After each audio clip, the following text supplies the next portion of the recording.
Passport photo ba ang iyong kailangan? Atin yang susolusyonan dito sa Astig na Website Part 1! Search lang sa iyong browser ang Cutout Pro. Click lang at mag-sign up gamit ang iyong email address. I-verify ang registration sa iyong email. Click lang ang hamburger icon at hanapin ng product sa menu.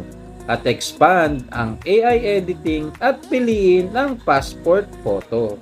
Mag-upload ng iyong picture at select ang Philippine passport size at kung anong size ng photo paper ang iyong pag-preprintan.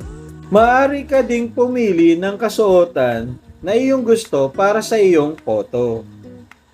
I-click ang done at i-download sa kung anong file format na best para sa iyo.